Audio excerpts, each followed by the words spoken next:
So true. There ain't no other for me. It's only you. I wanna be down with what you're going through. I wanna be down. I wanna be down with you. Hey y'all, what's up? Welcome back to my channel. My name is Derica and you're watching Shelf Love with D. Welcome back to another weekly wrap up of my reads and streams. Y'all, let's go ahead and address the elephant in the room. Y'all are truly getting the real. It is a Sunday afternoon after church. I am in comfy clothes. I'm ready to curl up on the couch on Flo. Paid her visit. You know, she's never really welcome. So I have bald eyeballs today. I'm going to finish this wrap up and stretch out on the couch and enjoy the gumbo that my husband is making and just relax. So this is what it is. All right. So before we jump into this wrap up, let's go ahead and take attendance. Please like, comment, share, subscribe, drop your favorite emoji, a green heart, book stack, whatever, just to let me know that you were here today rocking with me in yet another video. All right. So moving on, this week I decided to change things up a little bit with my weekly wrap-ups and try to record my thoughts and feelings right when I finish the book. So a little more in like real time. I'm not exactly sure how I like this, if I like it, if I feel like it's giving me enough time to kind of process what I read or not. So I'm not sure if I'll be sticking with this, but I thought it would be fun to kind of change it up a little bit, and it may be something that I do every so often. I thought it would help with those books that were especially touching, to get those like raw emotions and thoughts and feelings, right as I conclude the book, but we'll see. So let's go ahead and get into this wrap up. All right, y'all, so I am trying out a new thing where I am doing my wrap ups or sharing my thoughts as I finish the book. I don't know if I will be able to keep this up with home life and everything, but today I got the time, so I'm gonna go ahead and do it. Anywho, Emma Cline, The Guest. I literally finished that book and was like, what did I just read? Paperback shawty, come on, let's have a talk. So this book very much reminded me of the black version of Luster. I don't know if y'all have read Luster or not. Luster was a womp womp for me. Both books started pretty I'll say The Guest was a bit more exciting on the start than Luster, but it started with all these things happening where she is like using people for her gain. So she may go on a date with an older man and then may, search his apartment or his home for expensive things, or if he purchases her gifts, she'll keep the tags or she'll keep those items and sell them, and it just kind of is like a continuous cycle. So we are following this girl as she literally goes from one situation to the next. She very much takes life on the chin very well. Like if she gets hit with a blow or a hurdle, she's picking back up, pivoting, and moving on. Love that for her.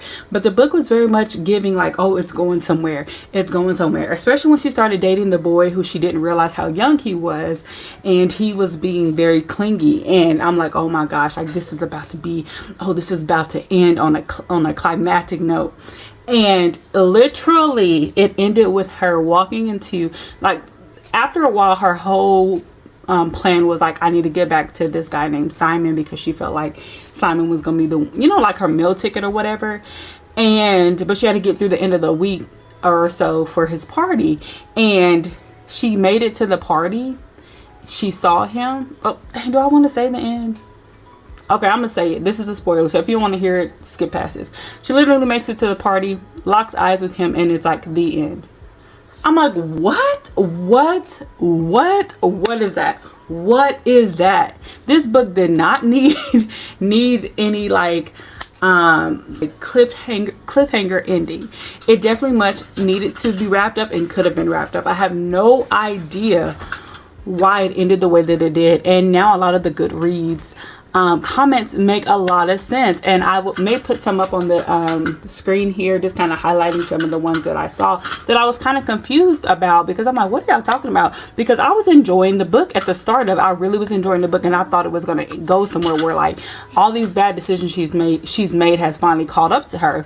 But no, I really don't even know what the end is supposed to mean.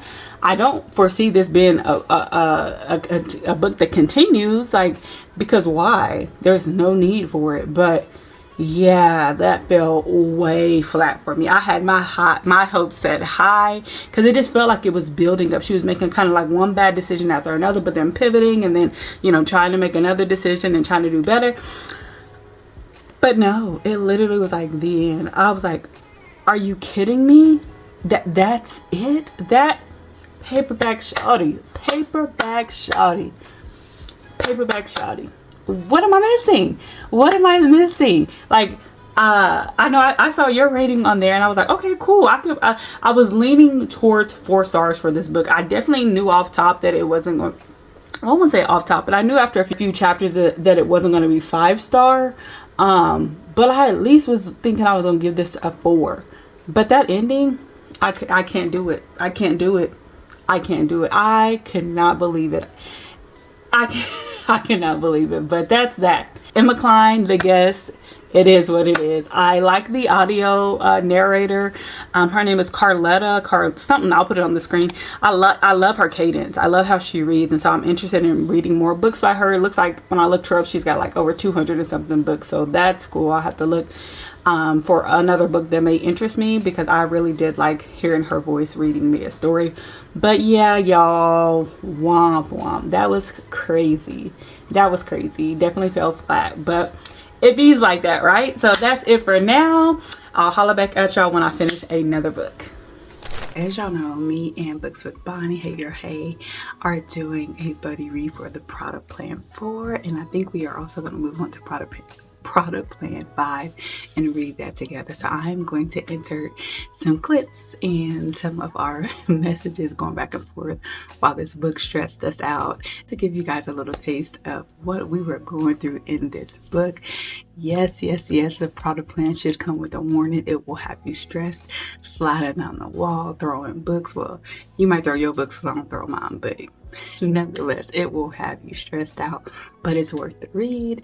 We are finishing out the series together, and I'm so excited to see how this all leads into Ethic, so I can finish out that series. I'm gonna go ahead and give y'all a snippet of just how stressed out we were reading this book. Like, I'm so glad I got to do it with Bonnie, because then I wasn't going through it alone, and she was just so much fun and made it that much more enjoyable and possible to get through. All right, let me let y'all see this foolishness. All right, y'all, never mind the mess. I'm in the middle of folding laundry. I am at the tail end of Product Plan 4, Love and War. I am so disappointed in Indy. If you know, you know. Like, are we still supposed to like Indy? Are we still supposed to want them together? This Parker chick, are we supposed to be rooting for her now? Like, I'm so mad at Indy. And then maybe that's my bad. I put him up here with Ethic, thinking that he's that ninja. But he's fake. He's a wannabe. And I'm so disappointed. Like, you literally have everything that you've been fighting for in book 1, 2, and 3, and early part of book 4. And now suddenly you're gonna mess all that up. For what? Because I believe I know how this ends.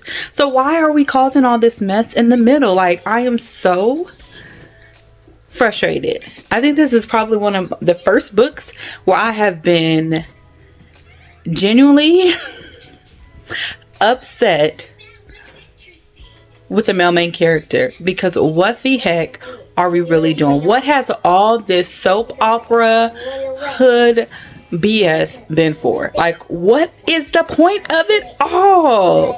Like, with that being said, I paused. I went to Libby, went ahead and checked out book 5, my bad, because I gotta wrap this up. Book 5 is the last book in the series. And then I can carry on with the Ethic series, now knowing everybody's backstories and all that, which I love Ethic. So far, Ethic has been a man's man, the type of man that I would go for, the type of man that I consider like the standard as far as loyalty, honesty. So far, Ethic has been that. Sometimes he's been a little too understanding or tolerable with the women in his life, just a little bit. But Indy, I hope that before this series ends, that Indy's reputation is salvaged, because right now we're throwing him and all his relationships in the trash. All right, let me get back to this book. Girl. I have so many words. When I say I am sick of the buffoonery, because at this point it's buffoonery, right? Is it just me? Okay, I already was over them in the last book. I was like, okay, y'all doing a lot, but you know what? I'm gonna hold in. I'm gonna hold in tight. But at this point, Indy, you're an addict. You have a different form of addiction, and it is chaos and nonsense. Because what? Why are we even here? First of all, I don't appreciate her just popping up at a wedding, because, sir, you were just head over heels in love with this other woman. You went to your mom's crib in the middle of the night, remember? Remember how you were going to stick it through thick and thin, and here we come, some girl from the blast from the past? Also, tell me how all of a sudden you are so in love with somebody else and you have all these feelings and you're unsure. Not to mention, their relationship was like before he became the man that he is now. So now we're talking about a blast from the past, but also maybe even puppy love, childhood love. I don't know what to label it. But baby, what? Andy, you pissing me off. And I hate a cheater. I hate a cheater. He making me mad. And then all he can say for himself is, oh, I just have a lot of feelings and I'm unsure. At this point, yeah, get up out of there, girl. You do your thug thistle. Because, what? Yeah. I'm like a couple chapters left. And I don't know if there's a form of redemption for me or their relationship at this point.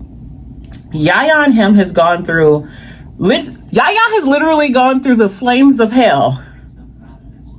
The flames to get there, for them to be together. And now it's, oh, I'm not sure. I don't know. Boy, he getting on my nerves. Ugly little stupid boy. I ain't got no sense. Baby, if this ain't perfection at the end of this, I don't know what could possibly be valuable enough for me to continue. Because at this point, sir, going about your day. Everybody's stupid.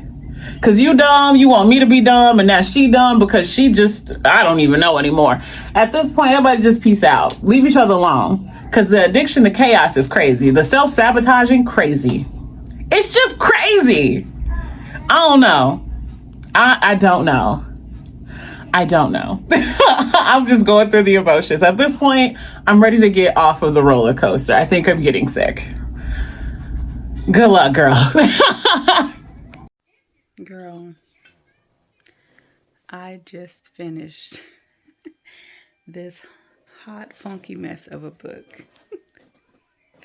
I don't even care about the wedding. I don't even care about them as a couple now. Like, I think if she wanted us to care about them as a couple and be excited for their nuptials, then the whole Parker business should have been handled differently.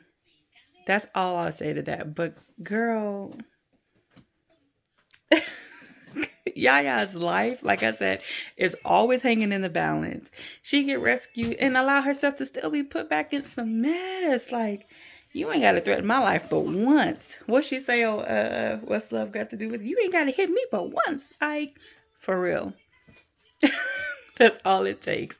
Yes, this is a bunch of foolishness. Yes, it is a messy time, but it's a good time. It's a good stress. It's not, I can accept this stress because it's not real life, or not my real life. It's not my reality. Like I said, I can deal with this stress because it's not my reality. I don't even know what to say. I am glad that Ethic got up out of that mess though. Like, you know what? I'm gonna let y'all have it. I see this is what y'all do. And I'm on some other stuff. So I love that about Ethic because that's the type of guy that he is, you know. But I don't even know what to say. I don't know what to say. But thank you, girl, for coming on this wild and crazy ride with me.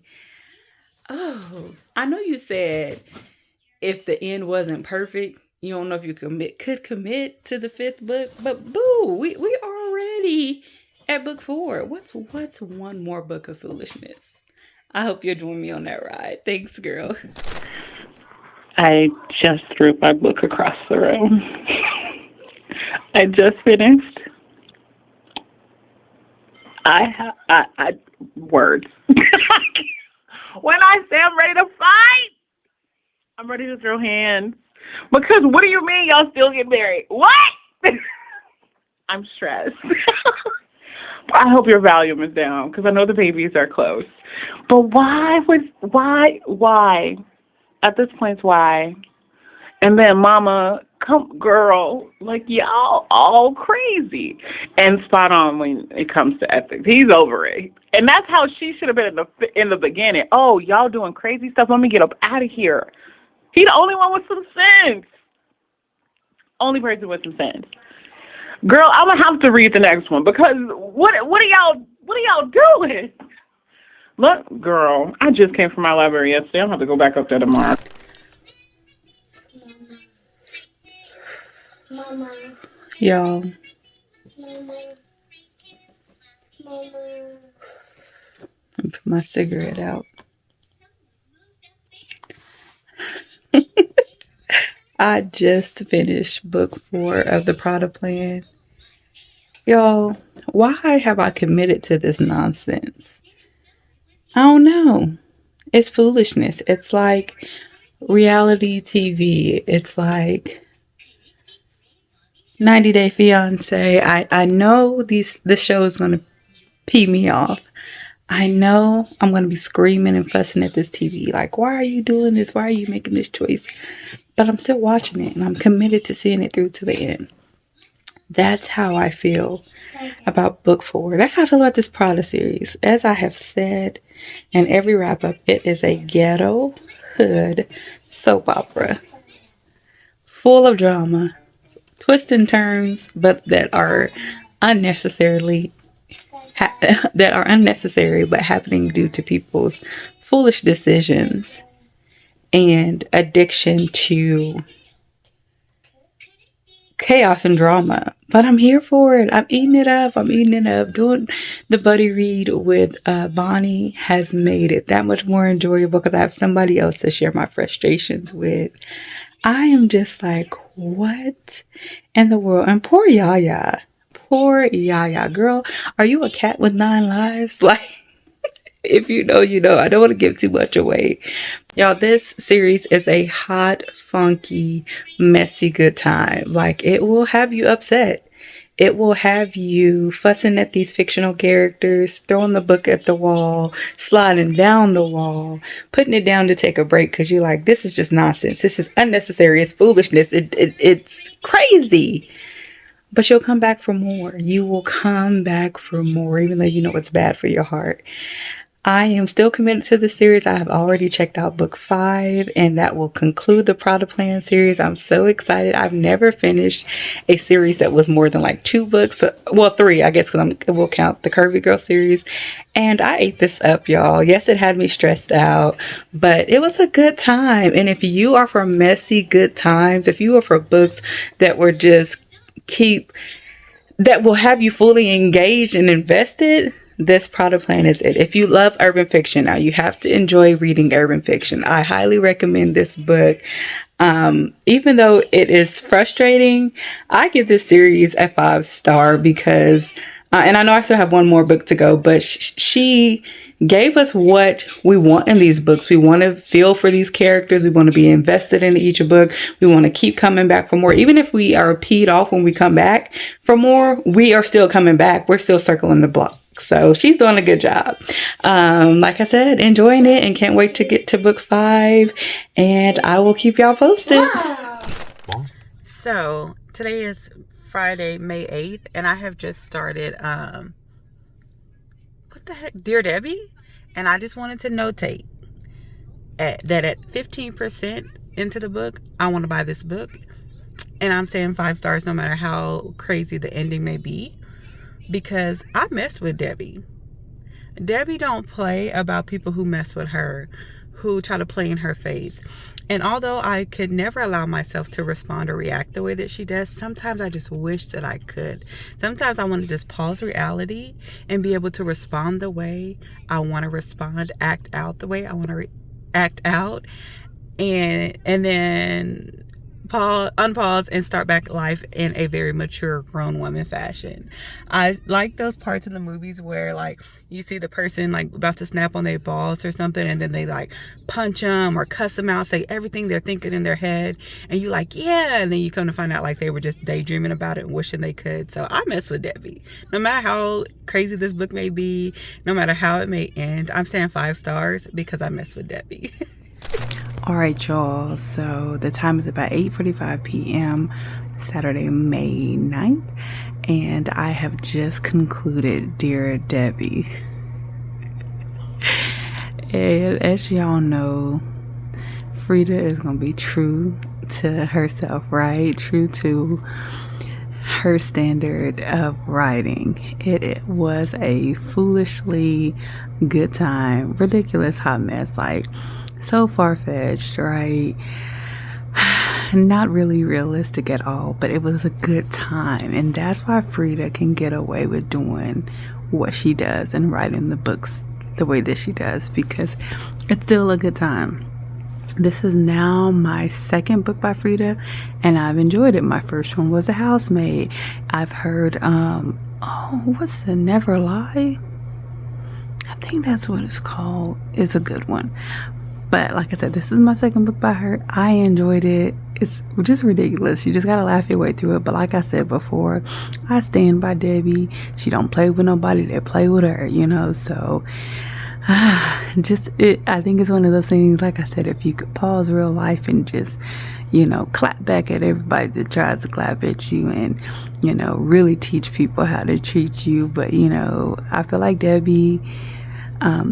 Frida does a good job at those thoughts that sometimes we have in our head of what we wish we could do, the way we wish we could react, the way we wish things would turn out if we did allow ourselves to react that way. Like, oh, I wish I could beat this person up and not go to jail for assault, or, you know, oh, I wish I could tell this person off, you know, whatever. Like, I feel like Frida does a good job with that. But I had a good time with this one. Frida is still cool in my book. I will be reading more by her, and I went back and forth with rating this book 3.5 to 4 stars. Or I'd say 3.5 to 4. I'm struggling only because I did enjoy this book. I did like Debbie, but I did not enjoy it more than I enjoyed The Housemaid. So that's kind of where I'm at with that. But I enjoyed it, y'all. I enjoyed it. Frida is going to be Frida, and either you love it or you hate it, you know. But she's that friend that she's a hot mess, but you know that she's a hot mess, and you just let her be her, you know. If you're going to read her, you have to know that she is who she is.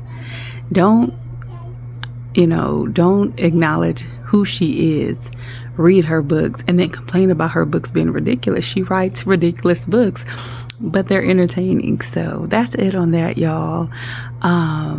There was one other book that I didn't do a wrap up for because I decided after I had finished it, like days later, that I was going to do these like in the moment wrap ups. And that is Night Crawling by Layla Motley, the author of The Girls Who Grew Big. And as I'm reading that, it was crazy because I kind of felt like the writing at times felt a little on the I don't want to say like childish side. Sometimes the writing or description of certain things, or the way she got really, really, really wordy and descriptive with some things, like it kind of ran on a couple of times. It felt like a young person. And as I got done reading it and was looking into the book, I realized she wrote that book when she was 17. That had me kind of reviewing the book a little differently, because to write a book like that at 17 says a lot. It does read at times kind of young, but knowing that she was 17, I'm like, is this a 5-star? So with knowing that, I kind of, reevaluated some things, and I think I'm going to land on a 4-star, because I did not like the ending at all. I was very disappointed with the ending. I felt like so many questions were left unanswered. So many loose ends were not tied for me.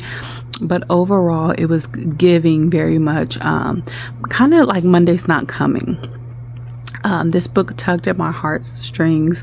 My heart just felt so heavy for, what was the little boy's name? I want to say Trevor.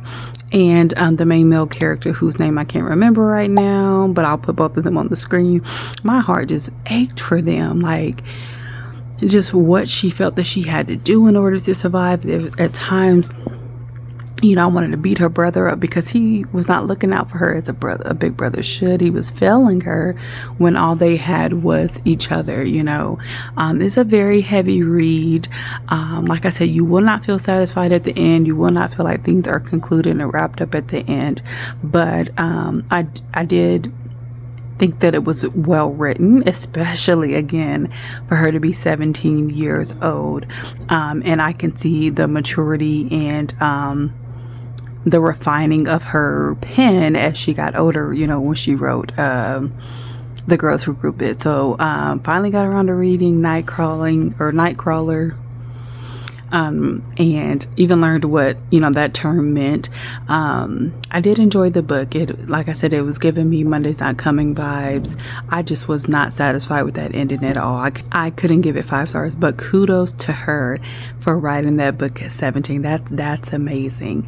So can't wait to read more about that author. And that's that. I'll get back to y'all when I have another book or something to review. I feel like pretty much all the books that I read did not give me like that concluded feeling, aside from Debbie, Dear Debbie. I feel like she kind of wrapped up everything and tried her best to tie those loose ends. But the one that I feel like really got me interested, really made me feel some things, really took me through it, would be Product Plan 4. I would say that was the one that I sat with a bit longer than the other books.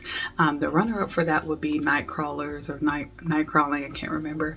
The only thing with that book that was just really disappointing was that it didn't answer enough questions for me. It didn't tie enough ends for me. I was not happy with that ending. I was not satisfied with that ending.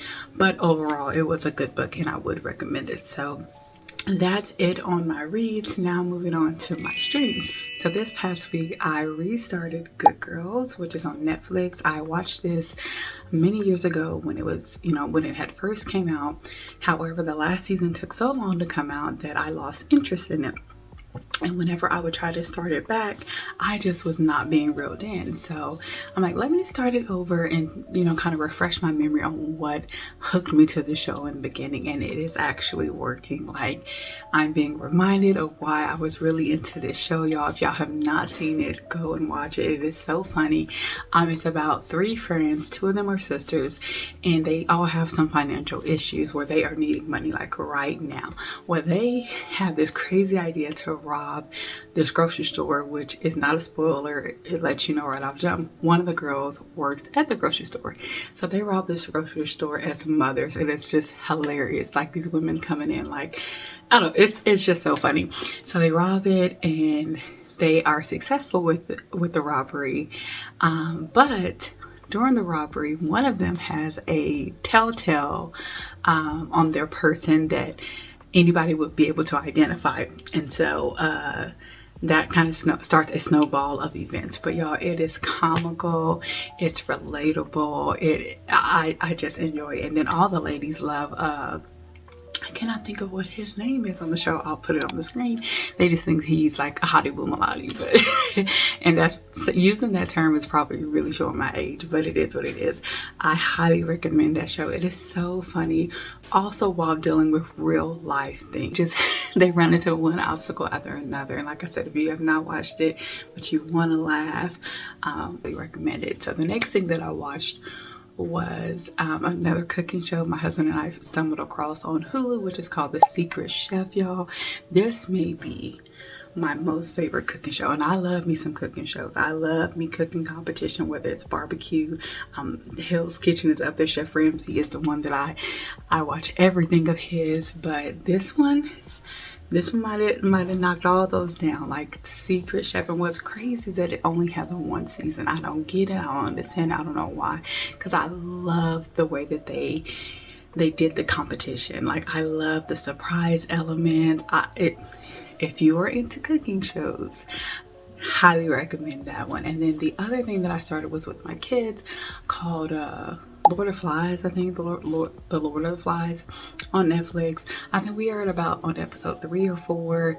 They're wanting to continue it. Mom is not wanting to continue it, so I don't know if we will or not. I do know that it is a book originally, and so this is a mini series.